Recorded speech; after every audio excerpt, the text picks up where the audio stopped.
asleep, my darling. Don't worry, it's just me, Wendy Darling.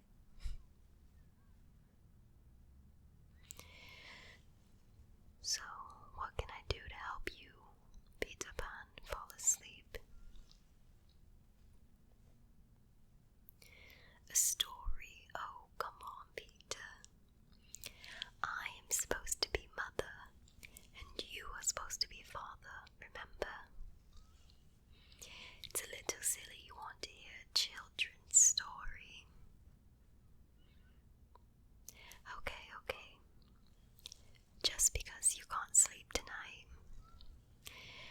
you can take part as one of the children. Okay. So, what story would you like to hear? I know quite a few of your favorites. John's favorite is Snow White, I think, yes, Snow White. Michael's is Cinderella. And I know yours is Sleeping Beauty. What is it that makes you love that story so much? The love, the song, the adventure, the sword fighting with the dragon, all of it. Yeah, I would say my favorite is probably the songs in it, the songs that come along with it. Okay, so the story of Sleeping Beauty.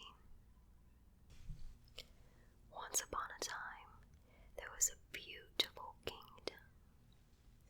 The king and the queen of the kingdom had been trying so hard to have a child, but then one day they finally did. And they decided to name her Princess Aurora. Make way for Princess Aurora. And the kingdom was extremely happy that the king and queen were blessed with a child. So the king and queen decided to throw a feast, a party. The party for Princess Aurora attracted lots of visitors. The three fairies even decided to come and bless Aurora with a gift, a blessing.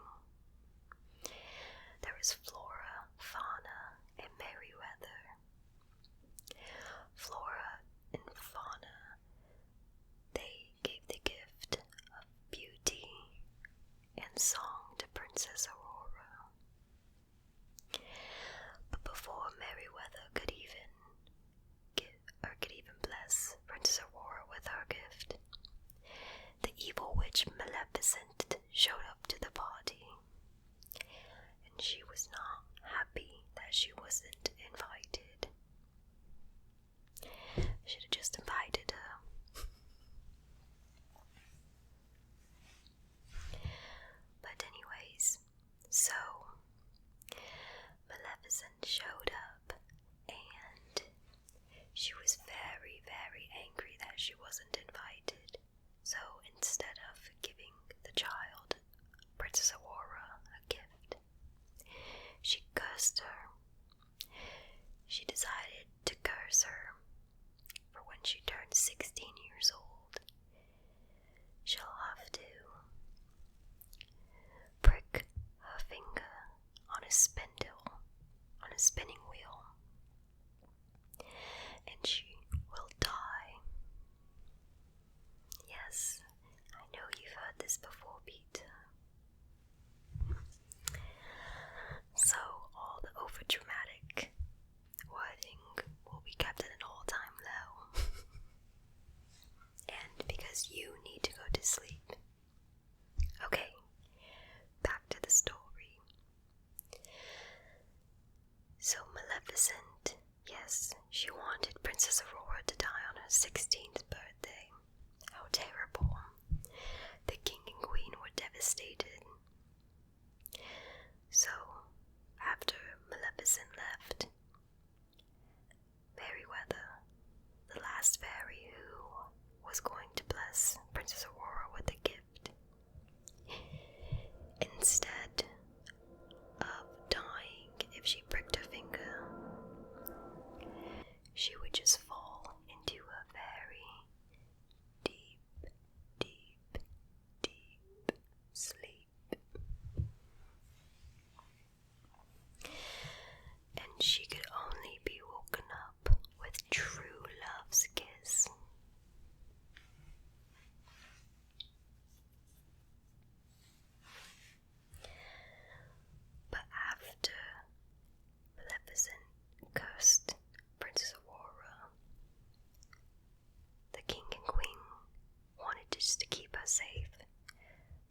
spinning wheel in the kingdom, and they sent Princess Aurora to live with the three fairies in a cottage deep into the forest.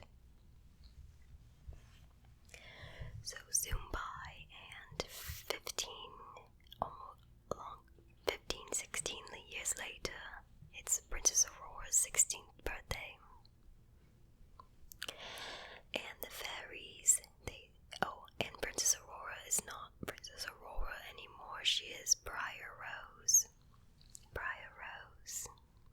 And she is turned into a beautiful maiden. A beautiful maiden with curly long blonde hair. And just beautiful voice, everything. I mean, they did grant her, the two fairies, they did grant her with beauty and song.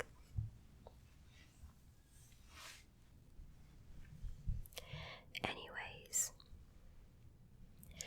on Briar Rose's 16th birthday, the fairies sent her out to gather berries in the forest because they wanted to surprise her with a new gown and cake.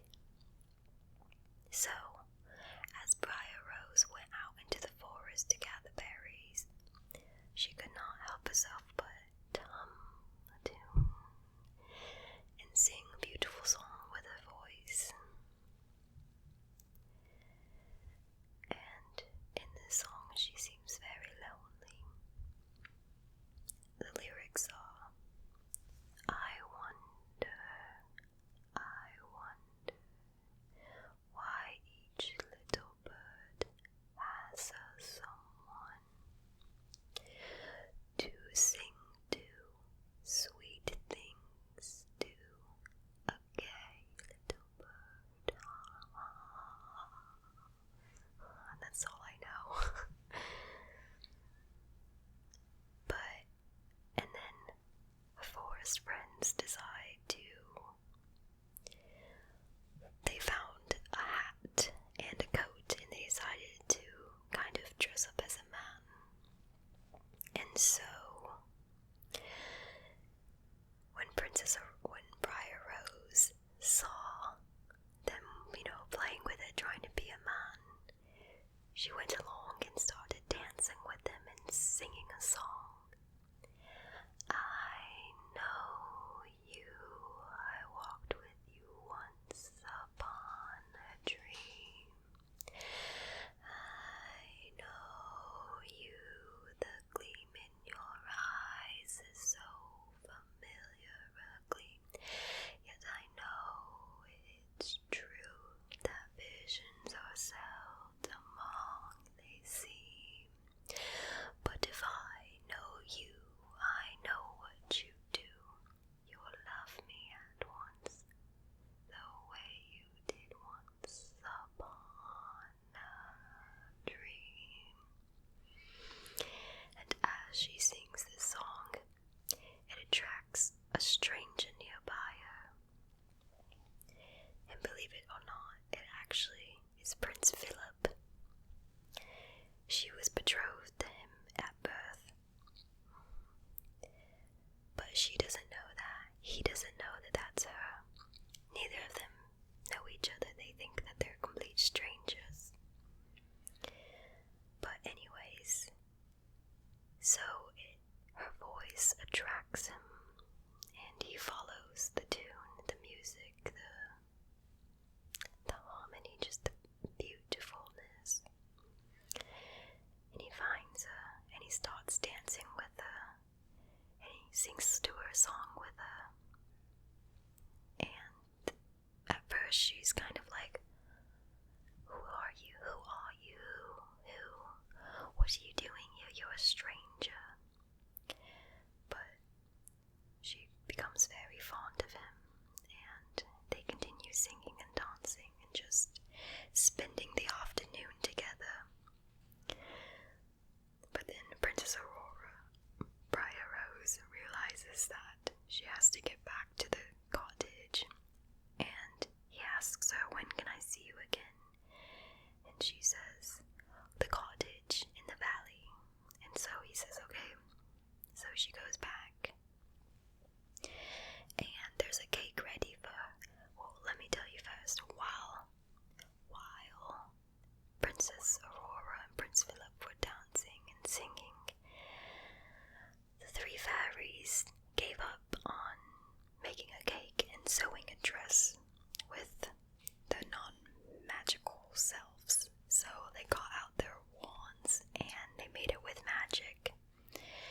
this magic did attract Maleficent's crow named Diablo, and he reported back to her that that is where Princess Aurora is. And so, but he goes back off and all of that. But Princess Aurora goes back to the cottage, and she's greeted with a cake and a dress, and she's so happy. And then that's when the fairies tell her that she's a princess and she needs to go home that day because it's her birthday and it was scheduled. And she's devastated because she doesn't know that Prince Philip is Prince Philip. And so she thinks that she has to be done with the man she met in the forest. And she goes with the fairies back to the castle. But then, not that long after they left, Prince Philip goes to the cottage.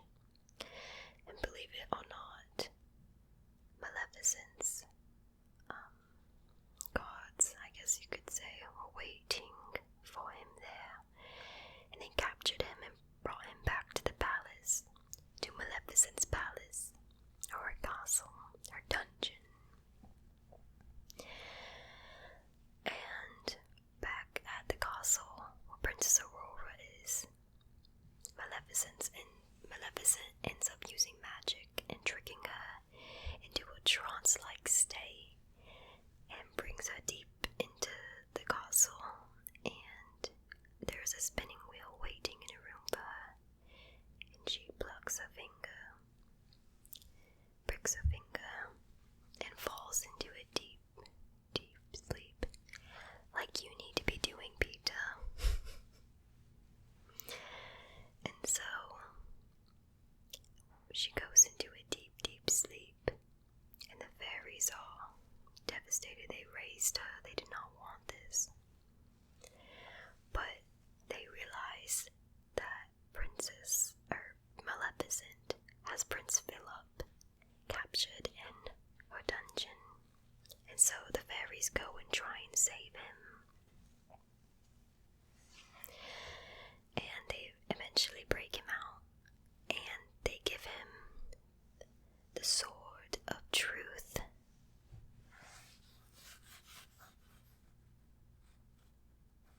And the Shield of Virtue. So when they give that to him, they knew that he had to fight Maleficent, and Maleficent is angry that they were able to release Prince Philip, so she tries stopping him with bolts of lightning, throwing them at him. But the fairies helped, and they changed all of that into bubbles and flowers and all wonderful things, of course, because they're the fairies.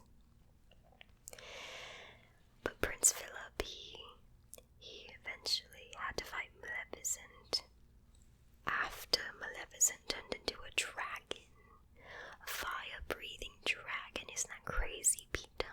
It's crazy.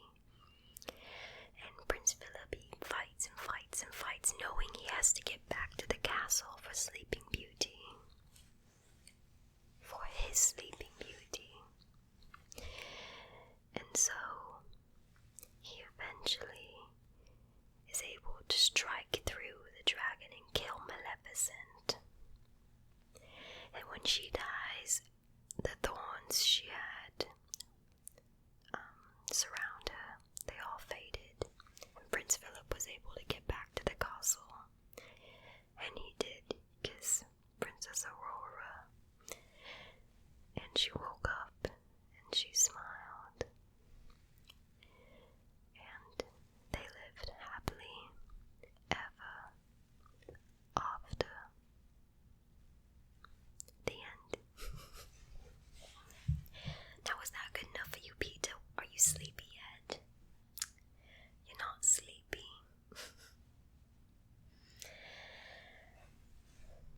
Okay, how about some old memory stories for you? How about that? Okay. Well, remember that time when Captain Hook captured me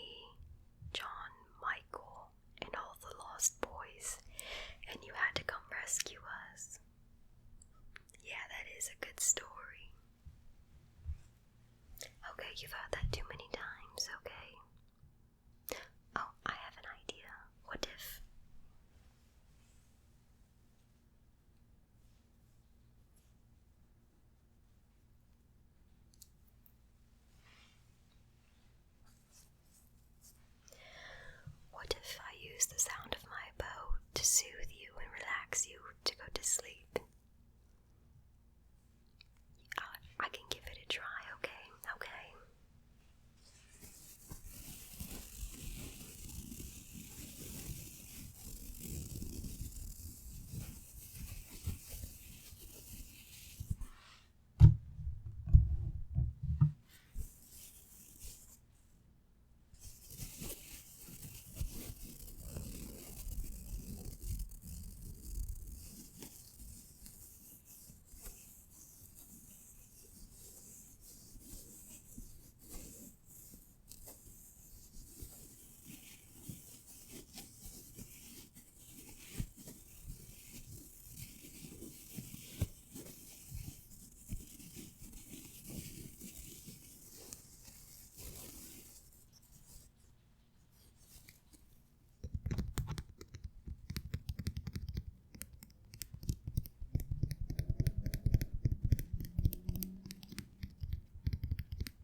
You know this is my favorite bow.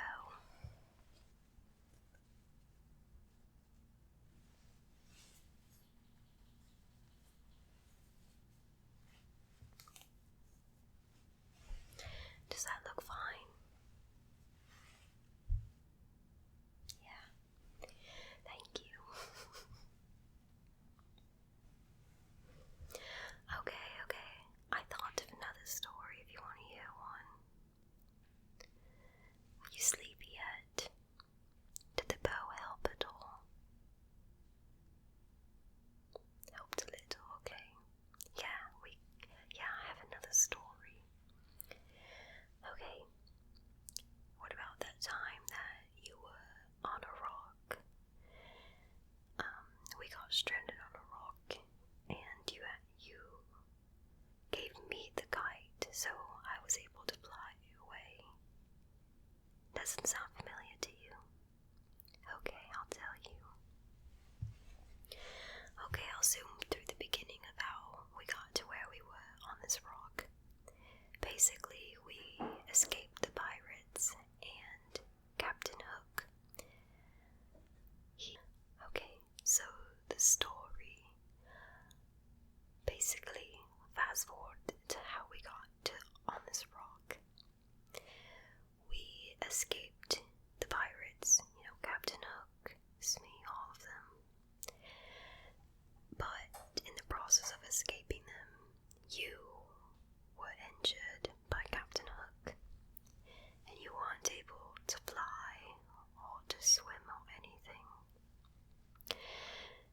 And so, after we jumped off of his ship, we ended up swimming to a rock, and that was right near there. And that's when you told me that you were too weak to swim or fly, and I was too tired to swim or fly. And the water was rising, the sun was setting. We knew we were gonna die.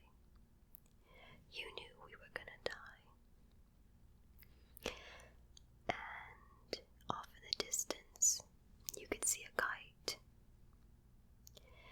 And the kite was the one that John and Michael were able to fly on.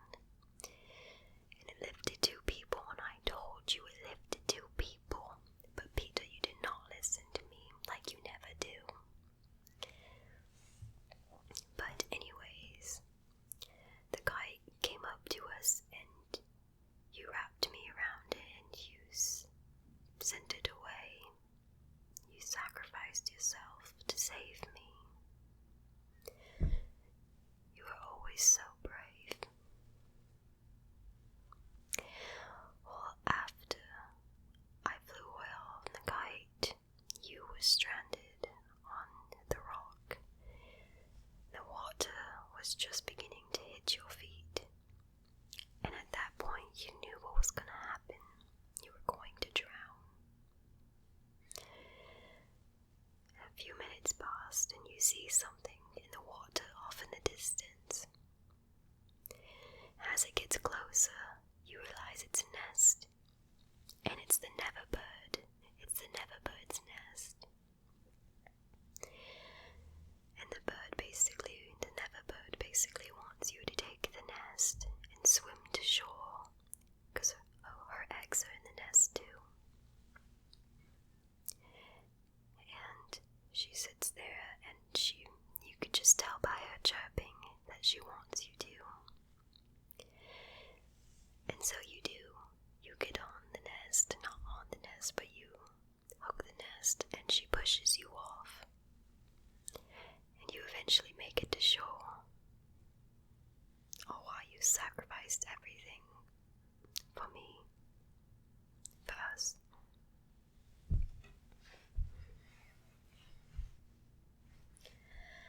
I see how tired you're getting right now.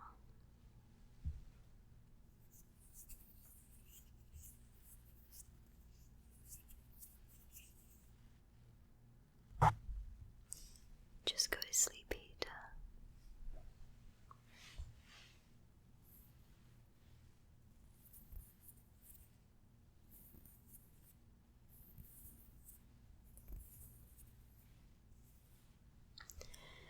Go to sleep, Peter Pan.